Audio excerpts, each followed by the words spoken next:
சண்டை காட்சிகள் எதுவுமே இல்லாம, எத்தனையோ சிவாஜி படங்கள் வெற்றி அடைஞ்சிருக்கு. அதே மாதிரி சண்டை காட்சிகள் இல்லாம எம்ஜிஆருடைய படங்கள் வெற்றி அடைஞ்சிருக்கான்னு கள்ளக்குறிச்சியிலிருந்து தவமணி கேட்டிருக்காங்க. சிவாஜி படங்களோட பலம் உணர்ச்சிமயமான காட்சிகள் என்றால் எம்ஜிஆர் படங்களோட பலம்னா அது சண்டை காட்சிகள் தான். அதனால தான் எம்ஜிஆருடைய எந்த திரைப்படத்திலும் சண்டை காட்சி இல்லாமல் இருக்கவே இருக்காது.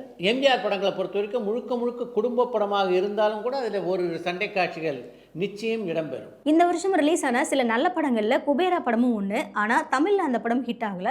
டிவி சீரியல் மாதிரி சுமாரா இருந்த மாமன் திரைப்படம் ஹிட் ஆயிடுச்சு. தமிழ் ரசிகர்களுடைய ரசனை ஏன் இப்படி குறைஞ்சிடுச்சுன்னு ஈரோடுல இருந்து பரத்குமார் கேட்டிருக்காங்க. இந்த வருஷம் வெளியான ஒரு நல்ல படங்களில் குபேராவும் ஒன்று அப்படின்ற உங்களுடைய விமர்சனத்திலேயே எனக்கு கருத்து வேறுபாடு உண்டு. குபேரா திரைப்படத்தை பொறுத்த வரைக்கும் அதனுடைய திரைக்கதை மிகவும் பலவீனமாக இருப்பதாகவே நான் நினைக்கிறேன். அதே மாதிரி இயல்புக்கு மீறிய பல காட்சிகள் அந்த படத்தில் இடம்பெற்றிருந்தன. தமிழில் வெற்றி பெறாத அந்த திரைப்படம் தெலுங்கில் பெரிய வெற்றி பெற்றதாக சொன்னாங்க. தெலுங்கில் அந்த படம் எப்படி வெற்றி பெற்றது அப்படின்னு தான் இன்று வரையிலே நான் யோசித்து கொண்டிருக்கிறேன்.